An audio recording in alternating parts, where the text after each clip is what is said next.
everyone. Welcome to the Mango Publishing Heart Wisdom panel. I am so excited. Today is going to be amazing. It's already been amazing just chatting behind the scenes. I'm Sherry Reichert-Ballou, author of Say It Now, and I am joined by Sue Patton Thoele and Karen Casey and Brenda Knight. And these amazing women, all of them incredible writers with many, many, many books. We'd have a sky high if we had all your books showing. They'll be introducing themselves in just a moment. But first, we wanted to do something a little special for this topic, which was Sue has offered to kind of get us into a little bit of a quiet, meditative state for just a moment. Thank you. Sure. Oh, so just close your eyes if you feel comfortable doing that. And watch your breath. Don't necessarily change it. Just watch it. And listen to my dog in the background getting a drink.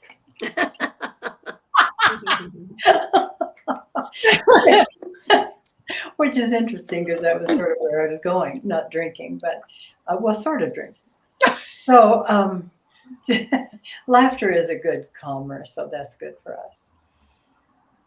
And I was thinking it would be so wonderful if we could just imagine ourselves in a field of energy that was like being in champagne, not drowning or anything like that, but just maybe floating gently on the top of it, or maybe just the energy around us feeling like bubbles and sparkles and magic in a way. So just allow yourself to imagine that if it feels right to you.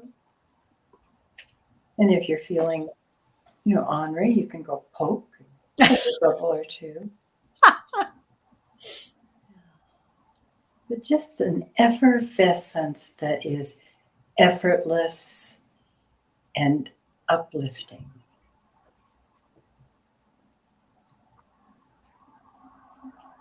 Breathe it in if it feels right. Breathe it out. And just know that in many realities, this is what we are surrounded in. This effortless, wonderful, bubbling, spiritual, loving energy. Breathe it in again and open your eyes. Oh, Sue, you're wonderful. Thank you, my darling. I felt that. Did Brenda, Karen, did you guys feel that bubbly joy? Right. I did. Thank you so much, Sue. You're welcome. Yeah. I think we've already delivered a little bit of upbeatness in a downbeat world, haven't we? So hopefully, yeah. I particularly liked your dog drinking because it reminded me of my dog drinking. Well, now she's actually chewing a chew, so you may hear that too. But it's much better than her bark, let me tell you. So, yeah. Well, Sue, thank you so much for offering to do that. And what I would love right now is for Sue and Karen, for each of you to introduce yourselves. And that can be whatever you want to tell us about your work, the origins of your work.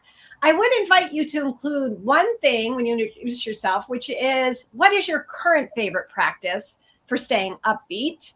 And Sue, since you just did that meditation, we'll start with you. Okay. Let's see. I've been writing for a really long time, and it was a very big surprise. I never expected to do that, but the muse caught me, and then we self-published my first book, and then Brenda and her crew, or part of her crew, eventually picked me up, and the rest is kind of history. So, and I really love it. It's this surprise road that was just kind of laid out in front of me, and I resisted but couldn't because the muse was so strong and insistent on the first book. And then, of course, I was just hooked because I loved it. My favorite practice right now, I I was telling my son the other day that it's taken me a long time to be young, and I feel younger at 84 than I have really ever felt in my life. More comfortable in my skin. Of course, there's a lot more room in my skin for me to be comfortable, but um, just I think one of the reasons is I just plain really do practice enjoying every day and as many minutes as possible. Uh, in that same conversation, my son Brett said, "So what are you doing that's fun these days, Mom?" And I said, "You know what? Everything I do is fun." Oh, And it really is. And the universe shows up to support that. I was just putting mascara on, which is, silly, but I did it, and I have to scooch the little top on a Kleenex first, or it just gets everywhere. And I looked down, and the little mascara mark was a heart. And I'm always finding hearts. oh, And yesterday was a potato chip and a few other things. And so just to notice those things, I think that's my practice. I think if I were to put it into 2 words, it would, I am aware. oh, Sue. And I forgot to mention. Oh, there you go. Yeah, Oh, there's Brenda. a heart from And Brenda. Wait, let me get in the look. Yeah. Okay. We forgot to say the name And then, of. wait, this is a good story. Wait a minute. Oh, tell it. This is this is a piece of marble. And I was writing heart-centered marriage when I found this up in Marble Hill, Colorado. Yeah. I love that. I love that we're starting with all these hearts and bubbles and dogs and your book, How to Stay Upbeat in a Beat Down World. And I love that title. I don't know who came up with that, but it's a great. I did. Ew. Yeah, I did. Yeah. And so thank you, Sue. I know that we'll probably also be mentioning a lot of your other books throughout. Brenda will help us with that too. So, and Karen, welcome. And Thank you. I don't have a hard copy of any of your books. They're all online. Do you happen to have a hard copy right there?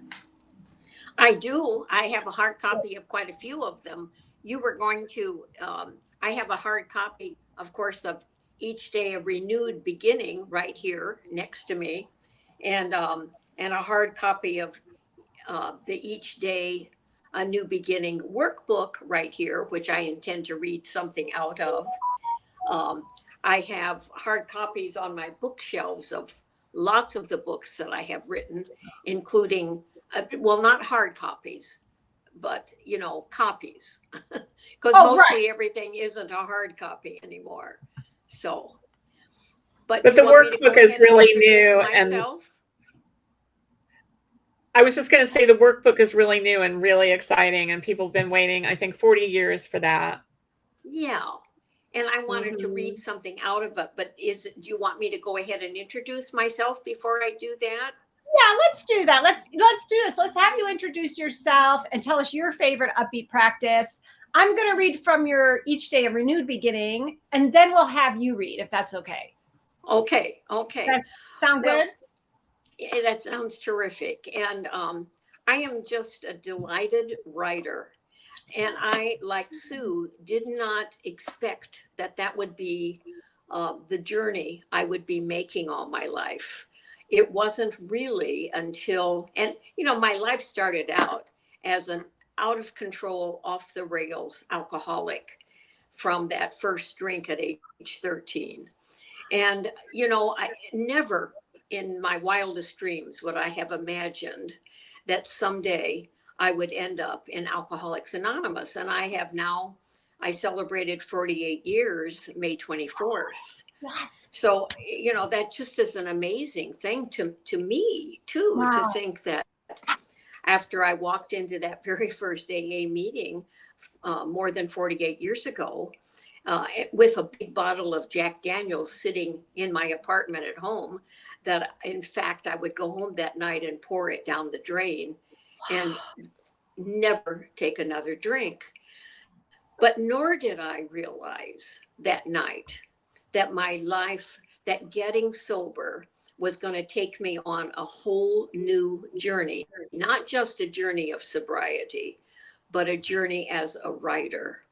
And I was working on my doctorate at that time at the University of Minnesota.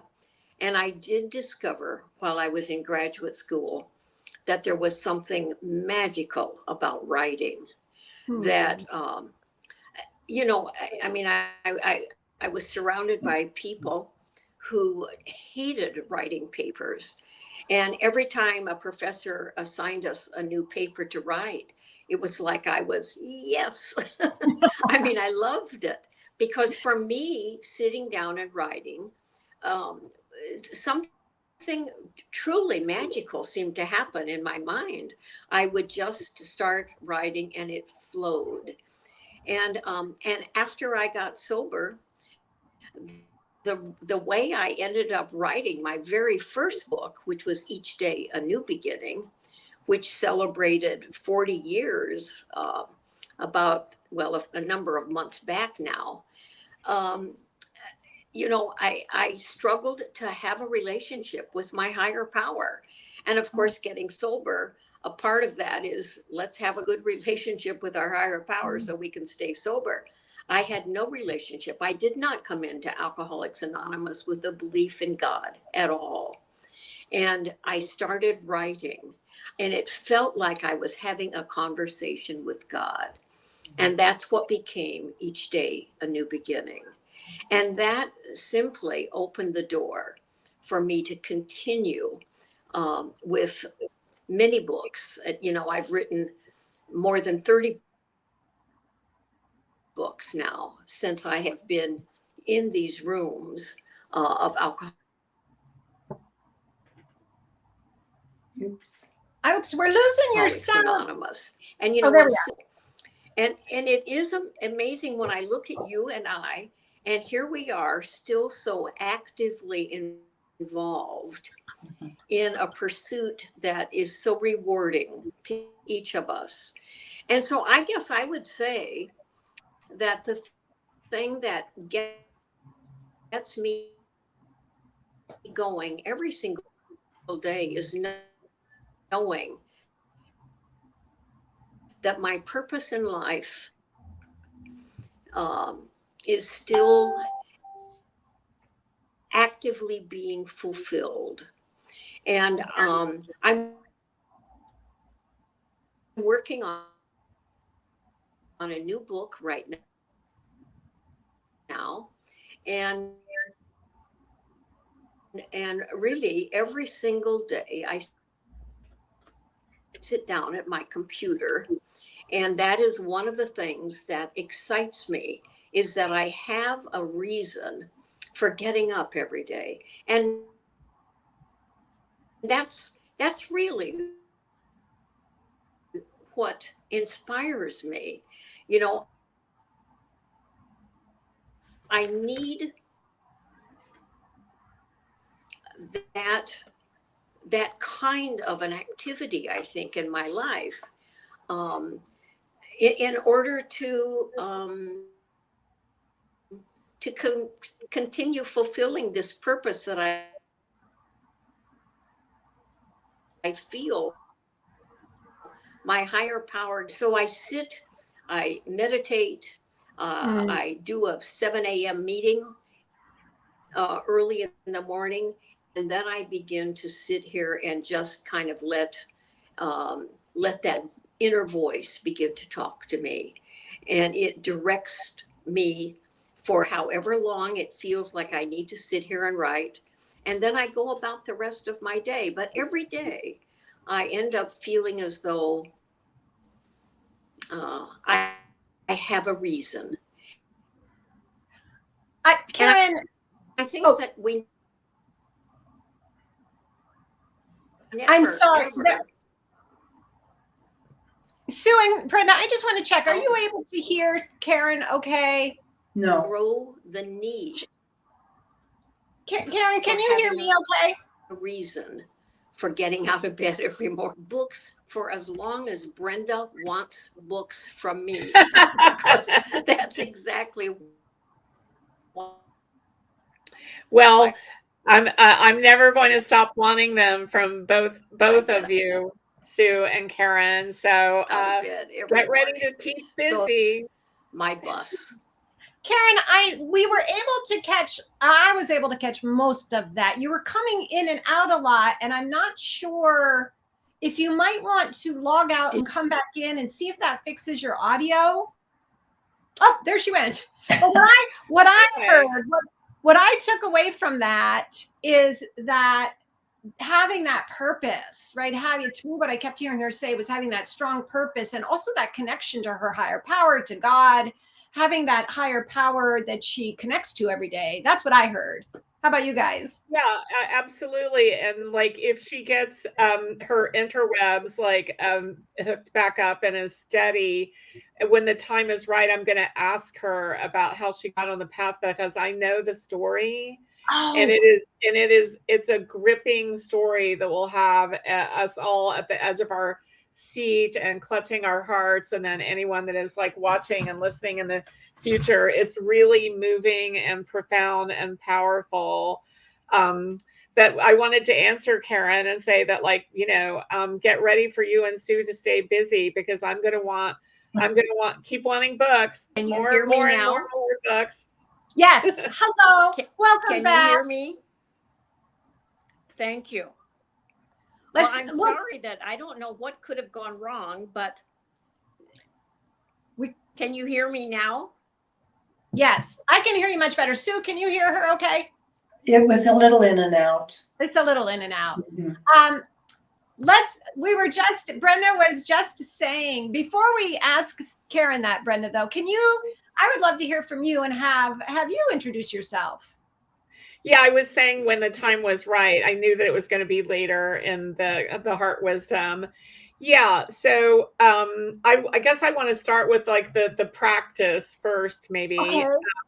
So, and I think you know this, I think you both know this, that because I've mentioned it maybe in a heart wisdom or two, but I still do daily intention setting.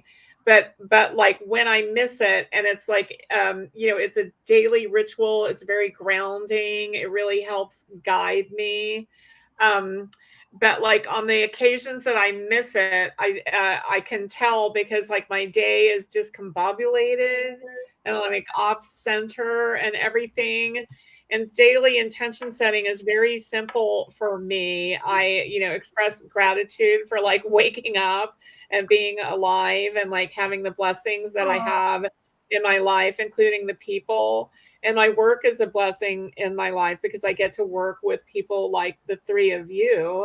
I mean, that's no small thing. I am so lucky to have work that I love, that is meaningful work, including books that save lives, which I know both of your books, Sue and Karen, have and will continue to. So, and then I like cast my mind forward to like what it is that I'm going to be doing. And like if I know there's like a meeting that I'm sort of nervous about, like I set the intention that it's going to go really well for everybody, and it's going to be very positive and I have a good outcome and things like that. And so it's very there's some visualization to it, because I literally am picturing myself in the meeting and it's going well, even if I'm really worried about it. I knew we were going to have like today's heart wisdom, and I was just like agog with excitement about that, because these meetings are always like, the conversations like can go really deep and wide. And so, I will say that I've been doing that for probably almost 20 years, but I've missed more of my mornings this week. This year. And I think it's because it's a downbeat world that it sort of knocked out of my daily practice. And so I'm trying to be more mindful about it and not let what's happening in the world outside like block me from my own personal practices. But I'm not the only one that's being knocked off their daily personal wellness and mindfulness practices. Brenda, Thank you. I love everything you just said. And I think you're absolutely right, which is why this is so perfect that we're doing this right now. And Mhm. I'll just say quickly, because I have a lot of practices. I come from Mhm. depression, right? I come from anxiety. So I have a whole, toolkit full of things I do. But what just dropped in for me about one of my favorite practices is this: it's being with people that I know will bring a good energy into my world. And that's why I love these panels. And I've got, a lot of people in my life who they're practicing being upbeat. And I think that's enough, right? Like, I think when those of us who practice, and so I just wanted to use that as an opportunity to thank each of you, because this is one of those, I often talk about looking for pinpricks of light, tiny Mm. moments, tiny moments that sparkle a little, that just get us like a stepping stone to the next moment. And this is a whole spotlight of pinpricks of light, being here for an hour, having these kinds of conversations. So I had told Karen, or I'd asked her permission actually, if what I did before this Heart Wisdom panel was I went to her each day a renewed beginning book, and I just kind of let the life choose a page, because I said I'd like to read something, and it chose the most perfect one, I think. And so I That's wanted to, claromancy and bibliomancy. It's like a divination tool. It's my favorite divination tool. Dip in a book and get the message. what did you call it? What was that name? Claromancy or bibliomancy, and it's a form of divination, like sort of like tarot cards, but the Yeah. ancients practiced it. The ancient Romans and Greeks practiced it, and like you dip into a book and get the message. And I would say that Sue Patton Thoele and Karen Casey's books are like custom made for claromancy. Yes. Oh, I love that. Okay, so here's what life brought to us. And it does seem to me, I'll tell you why in a sec, but why this seems like a perfect starting place. I didn't know which day. I'm sorry. I don't know what I was thinking, but I just wrote down what it said. Everything in life that we really accept undergoes a change. So suffering must become love. That is the mystery. And that's a quote by Catherine Mansfield. And then Karen wrote to us, acceptance of any situation promises us a powerful transformation. According to the Big Book of Alcoholics Anonymous, acceptance is the answer to all problems. It is the solution for any challenge that confronts us. Yet surrendering, as we must finally agree to do, is not always easy. Too often we are seduced into thinking that if we try just one more time to make a situation fit our expectations, we will succeed in mastering the problem. We will succeed in making our lives be what we had counted on them being. Alas, we are not in control of anything but our efforts, and that's the good news. Giving the rest to God allows us to relax into the solution that's perfect for this and every situation. It is transformed for the betterment of all, and even more importantly, we are transformed too. So, oh, Karen's back. Good, just in time. I couldn't hear anything for a while. Oh, Karen, I was reading. Did you hear what I was reading? The acceptance. No. Oh, well, I'll tell you. That's okay. It was your beautiful words. But what you were talking about was how you said acceptance of any situation promises us powerful transformation. And to me, I thought this is where it all starts. Like at least in my life, there's no getting anywhere, from despair, discouragement, that downbeatness. There's no getting anywhere, I think, and I'm looking forward to hearing from you guys, if we don't start with accepting what is in the moment. Oh, I'm sorry we're losing Karen. I think she's having some internet. Yeah, I think you should just segue to Sue, and then she can pop in and chime in. Yeah, so Sue, what do you think about acceptance? That's funny, because I was just thinking about that today when I got out of the shower, because what I turned to in the claromancy that I did for what I was going to read turned out to be forgiveness. And I was thinking, for me, forgiveness almost preceded much of my acceptance. And I think because lack of forgiveness of myself, say, was blocking me just being able to move into that energy of acceptance. That's not something I'd ever thought about before. I'm still, it's still pretty much a thought in process, but I think I'll go back to my usual. When I can be more gentle with myself, which includes forgiveness, then everything opens more easily and acceptance comes about. Whereas if I'm going, oh, for God's sake, Sue, why can't you just accept this? That just seems to clamp it. And so and I have an alcoholic son, Karen. So I know that for years, decades, even maybe, I really didn't forgive myself for my possible part in his addiction.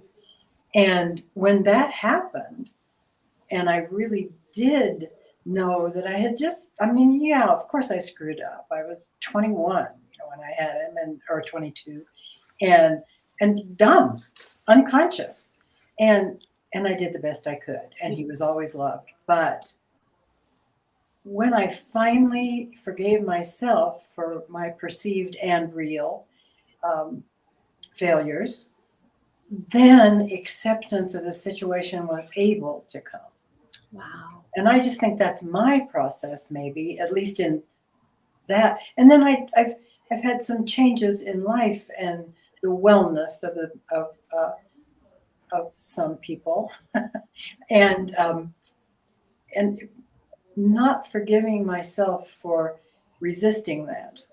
When I finally could forgive myself for actually resisting the change, something opened up and I was able to actually accept what is and come up with a awareness that helped change the situation. So that it's funny that we would be talking about this and well, it isn't funny. It isn't. How do you spell that? Clairmentia? Clairomancy. M-A-C-I? Clairomancy. Oh, okay. Oh, clairomancy. Okay, I got it. Bibliomancy. Bibliomancy is the more common. Okay. You touched on something that I've been noticing for decades, but which is negative self-talk, which so many of us do. And even my loved ones and like coworkers, they'll like, wrong key or a typo or something and say, oh, I'm an idiot. And I'll say, no, you're not. Take that back. You're really, really smart. So I try to affirm them in the moment. But I have noticed that negative self-talk is on, because I've been tracking it for years, right? Because I always respond with a positive. And actually it is Donna Markova that really impressed that on me, like in the 90s when I was first at Canary, where I met Yusu and then later Karen Casey. But she said that kind of putting yourself down and negative self-talk, actually, like if you say, I'm really bad with money, I can't manage money, then your brain processes that and says, oh, you're bad with money. You're supposed to make money mistakes, so that you're actually negatively programming yourself. But my whole point, so that's why I was like, oh, no, you're not. You're really smart. Oh, no, you're good with money. You're good. But anyway, I've noticed more negative self-talk like in the last, I would say, year and a half. And I wonder what that means about our downbeat world. Karen, I want to check with you. Are you able to hear us now? Sometimes, but you go in and out. Now, I just was able to hear most of what Brenda just said, but what Sue said previously, it was in and out. So I don't know what the problem is. I'm so loud that anyone can hear me. Did you want, Karen, did you want to jump in with what Brenda said, since you were able to hear her talking about negative self-talk? Yeah, and I think that negative self-talk will destroy us as quickly as anything, as any disease of any kind. I think that Mm. it's so important for me to be always on top of what it is I'm thinking, because what I'm thinking will determine how I respond to everything around me. It will define me completely. So I try to be very, very conscious of what's going on in my mind, because I know that only I can change. So I think that that kind of negative self-talk totally can get in anyone's way, but I just have to pay attention to the way in which it can influence me in such a bad way. So I completely agree with what you're saying. I think that, and when to get back for just a moment on what Sue was talking about with forgiveness, Yeah. my willingness to forgive not just myself, but everybody else too. All of my relationships are hindered from that moment on. I self forgiveness is crucial. But if I hold a resentment against anybody for anything, every single relationship I have pays a price. So I need to simply move on. And a phrase that I use a lot in my thinking and in my writing, particularly in my speaking when I'm talking to groups, is it's time to step aside from those ideas, because I don't want all of my relationships to be poisoned by my inability to forgive. Nothing there. I mean, forgiveness is the key, I think, to healthy relationships. And it's not just forgiveness over a particular situation, but it's forgiveness, and my lack of it will affect every single relationship I have. Wow. I know, right? I don't know Karen, if you heard that or not. Yeah, yes, we did. loud and clear. Thank goodness, Yep. like really delivered. And you know what came up for me when you said that, Karen, What? was this beautiful sense of, can we forgive this beautiful broken world? We've talked about it being downbeat right now, and can we forgive the way that things have unfolded? Can we just forgive? Like I loved that, because when Sue too, when you were talking about forgiveness, there is a heart opening, right? That allows us to certainly just be present right here. I think we can. I ran across a quote, and I don't know where it's from, and I think it was written by Anonymous, but it really changed my life. And it is, love is an endless act of forgiveness. Oh, And it just got to me in a time that I was in such a resistant mode that is that on your little heart, Brenda? Is that written No, on I there? was just raising my heart because I Oh, loved what you said so much. yes. Yeah. Love is an endless act of forgiveness. And what it did to me is it kind of just gave me the space to just forgive right now, and at 4:30, and tomorrow, and whenever it needs to. And what happens for me in that, and I really absolutely agree with Karen's idea that when, and yours, Brenda, that negative self-talk is poison, but negative thinking is the preliminary to that self-talk. So watching our That's thinking right. is really the key. And when you get back to what you said, That's Sherry, right. about forgiving the world, if you tune into the astrologers and spiritual leaders, and everybody is saying this is not surprising given what is in the stars and the planets and what is in our history and so forth. And that has helped me stop blaming, yes. And just really saying, okay, my job is to love. And if that includes endlessly forgiving, that's what it does. If that includes forgiving the world, forgiving my doggy, forgiving me, that's what it does. And it makes it, for some reason, knowing that it's an endless act makes it easier. Yes. Mm-hmm. Yeah. Oh, Sue, I love that. I love that. Did you say that you had brought with you something to read? I really think. Oh, go ahead. I so agree with what you're saying.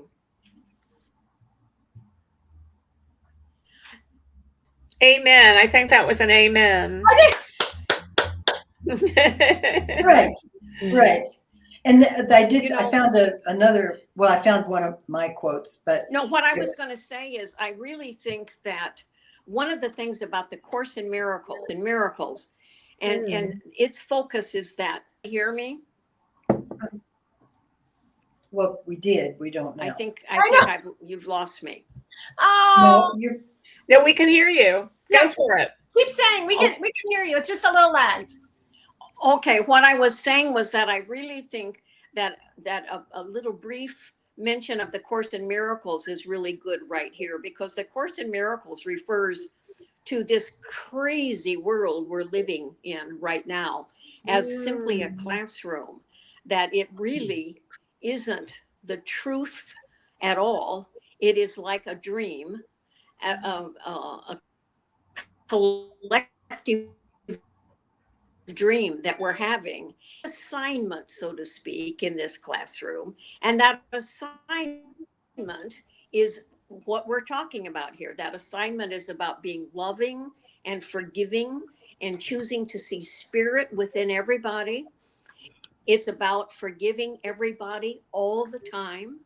And it's about realizing that actually the truth about each of us is that we are simply spirit, but having a crazy, nightmarish experience in this classroom.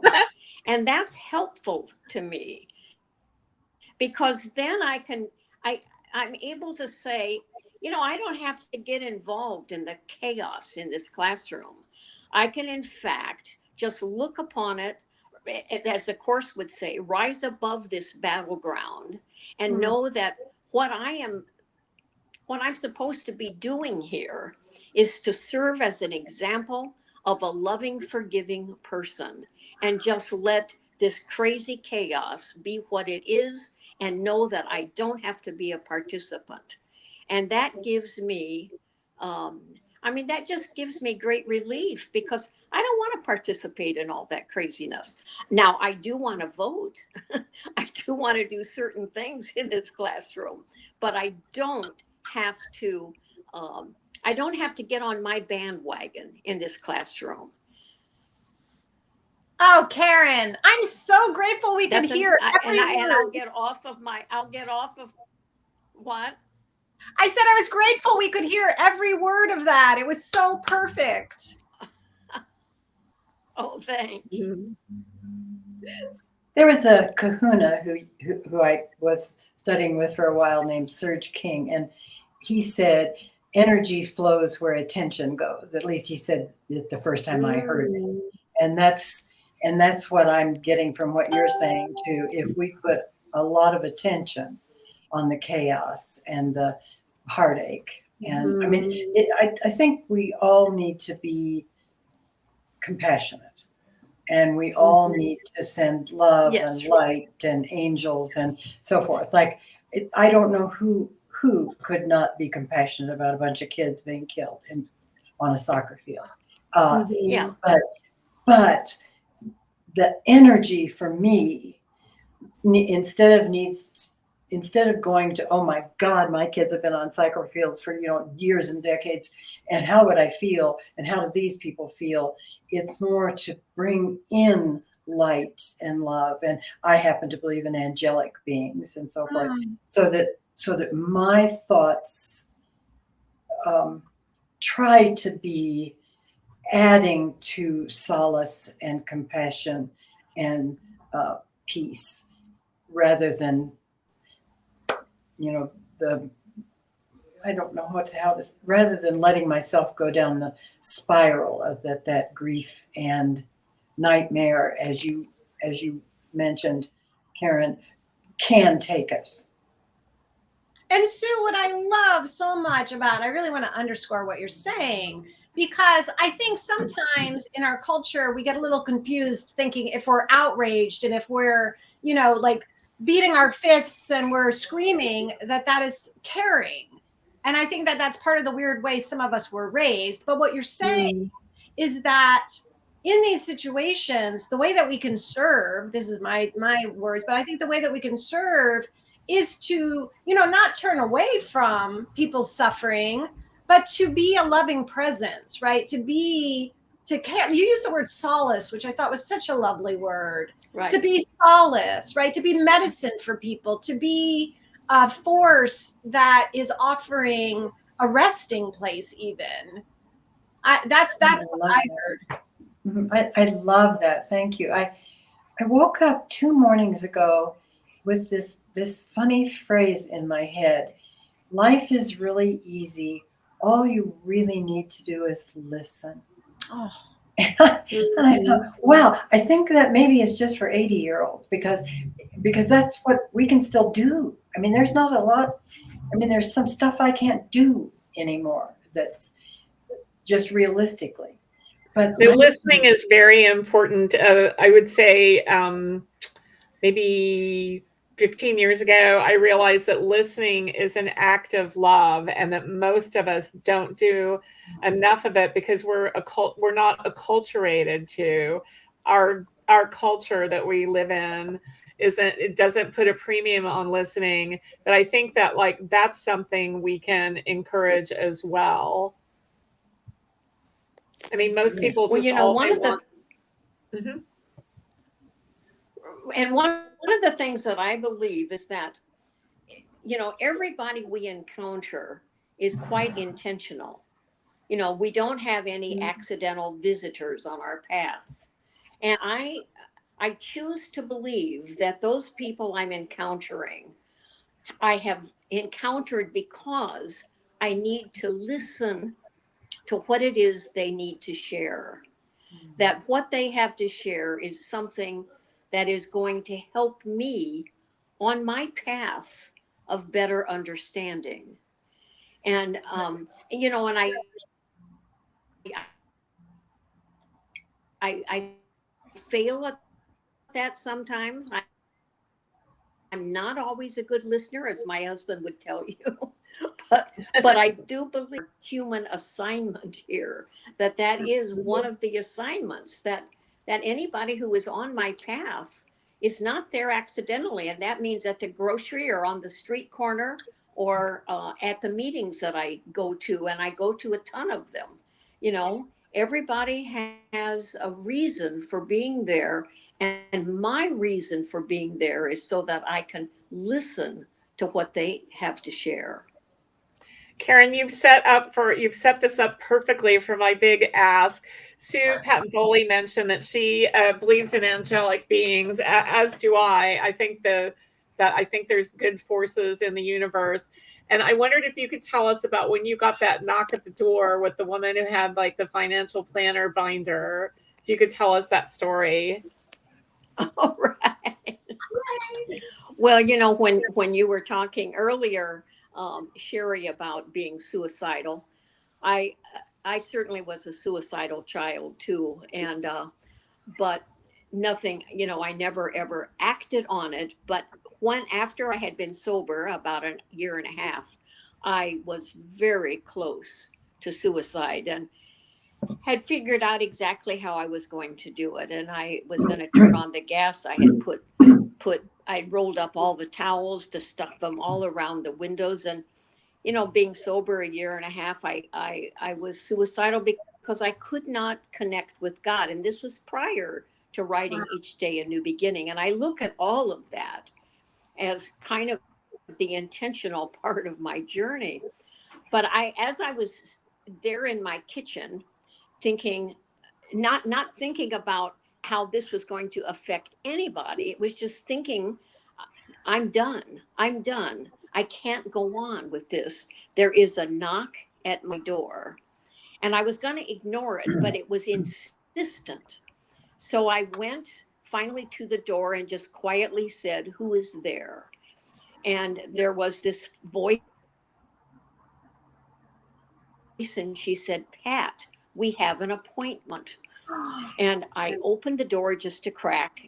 And at that point, she just kind of pushed her way in, and I was taken by surprise. And it was this tall, very attractive woman with red hair up in her buns, in the back of their head. And this, I mean, this goes back to early 78 or 77, I mean. And because I got sober in 76. And so I'd been sober a little over a year. And anyway, she said, "We have an appointment." And she pulled out her daily planner, and doggone it, there was my name. And she said, "I'm here to talk about your finances." She said, "I'm a financial planner." And I just kind of looked at her thinking, what in the world is going on? But she didn't even wait for me to say anything. She walked right into my apartment and walked into the kitchen and sat down. And I followed her into my own kitchen and sat down. And she said, "You know, our appointment is to discuss your finances, but you seem to be troubled by something."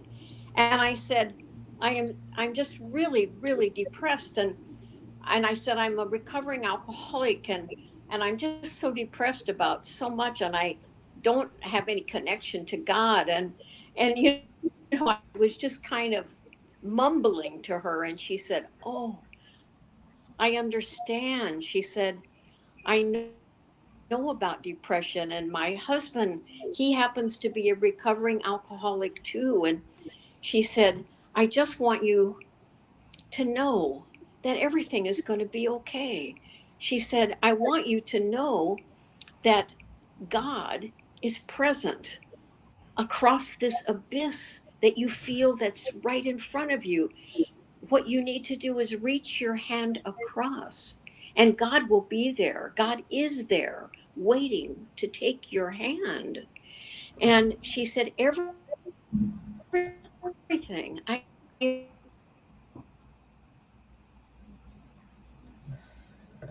assure you, God is." She got up and walked finances. She got to the front door and she turned back and looked at me and said, "Let me say once again, Karen, that everything is okay." Arms out and gave me a big hug. And she walked out my door. And I never saw her again. I never had seen her before. I never saw her again. But I knew when she left that I was going to be okay.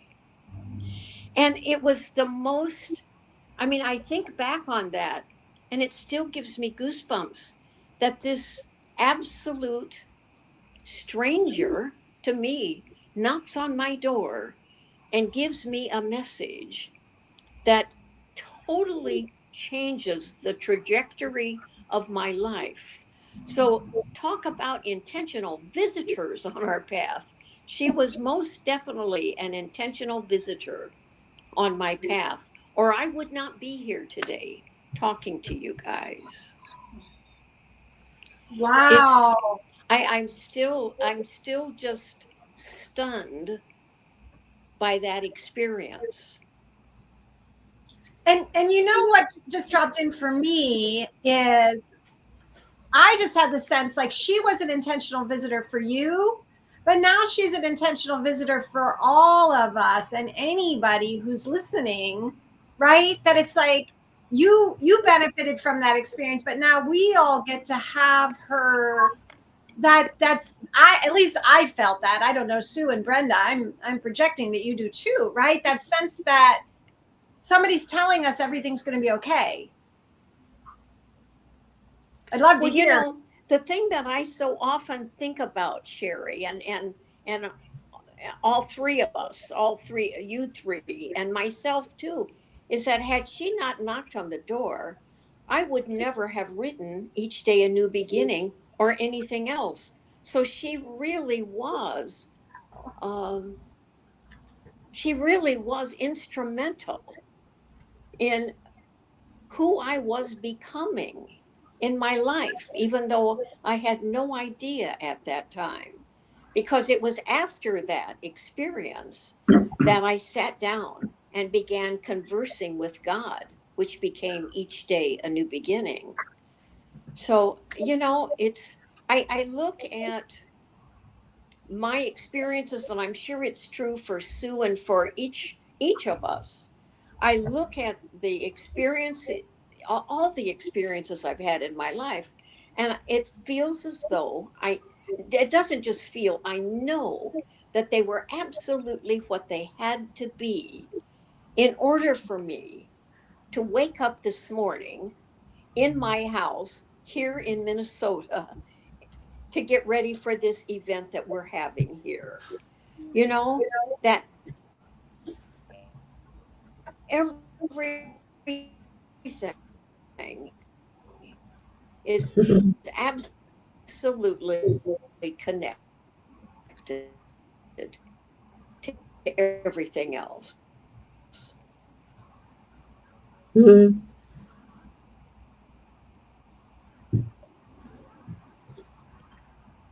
Sue, I think you had a thought you were going to share. Oh, And I that's just, one of the things, not that I want to take any more time for me to share too, but that was one of the things that I really tried to make a point of in this Each Day a New Beginning.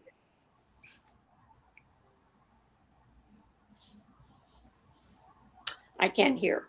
Yeah, we lost you a little bit, Karen, but we got all, I mean, I feel so grateful. I feel like life is like supporting us and we're getting most of what you're saying. It's, yeah, Most yeah. importantly, we got that story. I'm I had read sorry. that story on the internet, on your website, and I laughed then. I mean, I just loved it then because I really believe that.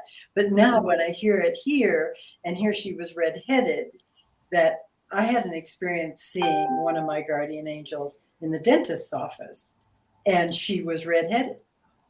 So, so they like to be redheaded. It sounds like. Mm. Yeah. And I have a redheaded son who's kind of like an angel to me. Oh, I actually have a picture of my angel you because do?